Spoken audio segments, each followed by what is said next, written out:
about a delinquency in the term of a technical default. So from the time a loan is 30 days delinquent all the way through its life cycle, we provide guidelines and standards for our servicers to execute against in managing our loans, because technically, because we are the investor, those are our loans. So we say this is how you should manage our loans. So we set standards, we tell them what to do, we give them a big fat guide, we communicate our expectations, and then we delegate that authority to our servicers. That's our business model, because there are thousands of people who sell us loans, and we could not possibly provide the depth of liquidity that we provide if we had to manage each and every process. We validate our expectations by doing file quality reviews in the default area. So when the default area sets standards and expectations, there's standards and expectations around calling campaigns, around how you should talk to your borrower, around options that you can provide for them. And we look to see if people are really being aggressive in offering the consumers the options that are available to them. And we set best practices and things like that out on our website so services can share what works best for them.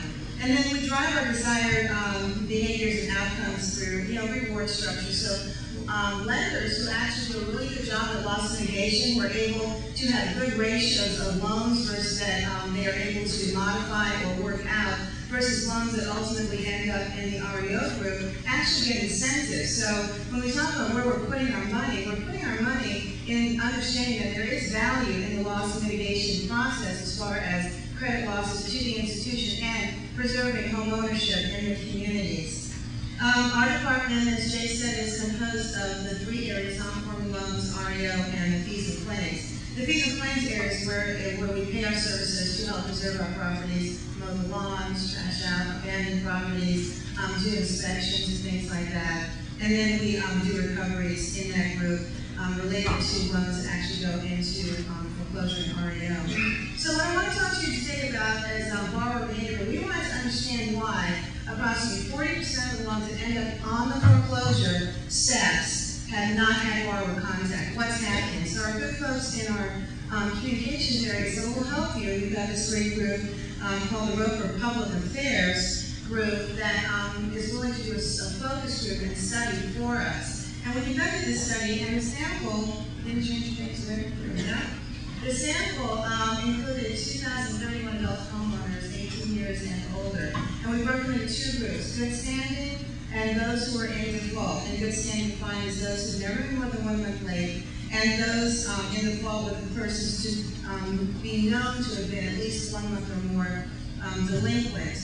The methodology was really by telephone. It happened last fall, almost fall, August of 2005, and it was conducted by this organization. It was not conducted by us. We spent about 20 minutes on the phone, and we derived for a 95% confidence rate. The reason that was important was because we wanted to make sure we had the highest level of information that we could to start drawing some conclusions, because that would then tell us how to start working with our servicers and talking to our servicers about what we learned and how we can help them do it a little bit better.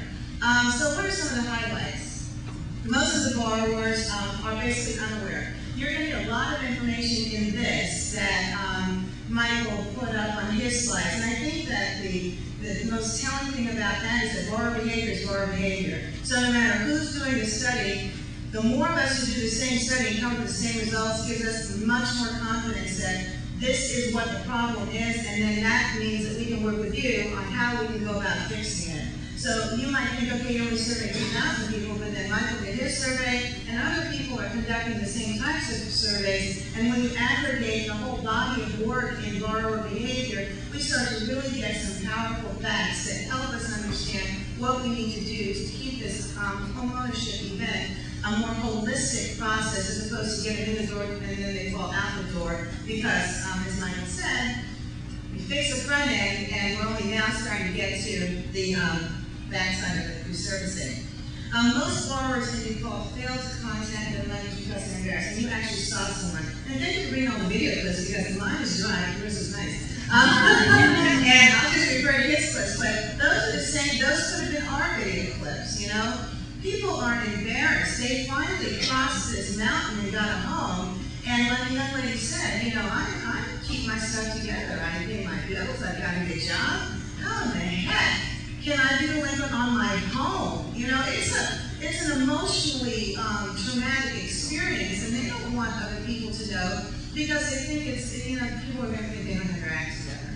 So there's a problem, but the embarrassment causes them to not call. They don't believe the lender can help. They don't know what's out there. We talked about, here's the question about marketing. How do we get that word out that says we have options? We don't want your house. Our customers, the lenders, the services do not want the house. We lose money on the house, and we are constantly talking to the judicial community who stop foreclosures because they don't think that we're helping people, or to community groups. We've got a great team that works in conjunction with Affordable Emerging Markets Group that really works hard with our servicers and lenders to tell people we don't want the house, we want you to keep the house. And so how do we do a better job at that? And they think that if they make that phone call, all of a sudden they're going to be on an express train to foreclosure, and that's all there is to it. And so if I don't call, they'll never get me. That doesn't work, right? The other thing that we haven't been able to tap in as effectively, I think we're doing a much better job now, is the use of what I call a neutral third party, a disinterested or interested intermediary who is not threatening to the customer, and that would be the counselors. I remember at the advent of all this push for affordable mortgages back in 1993, I was chief credit officer at Kansas Mortgage up in Vernon Hills. And, you know, we had these meetings and roundtables in downtown Chicago with appraisers and counselors and all that. We could never figure out how to make the synergies work. And here we are 13 years later still trying to figure out how to make those synergies work. If they're afraid to call their lender, they need to have the confidence that they can call somebody in the community who they feel is going to have their best interests at heart, and that's most of it. Let's see. Here's some more interesting things. And again, this is just for your consumption, just to give you an idea of really what is going on with the borrower behavior. So in the big box, this talks about who the people are. Who are these folks who are delinquent on their mortgage? They're younger homeowners. They're about 46 to 54 years of age. They're most likely to be married.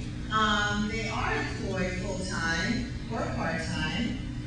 They are less affluent, this is the delinquent borrowers, than other homeowners in the median income range. And they are less likely to have prior experience with home ownership.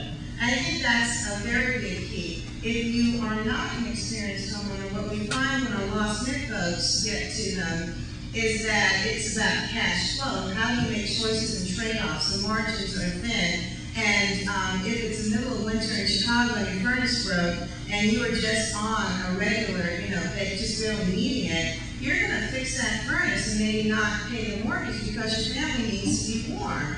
So it's the experience, people aren't preparing for the inevitable, the gutters, the roof, the broken pipes, the this, the that. And so when a minor event happens, it throws them completely off cycle. In contrast with homeowners in good standing, they're older. A lot of them in our group were retired and they have prior experience, so they kind of know what to expect.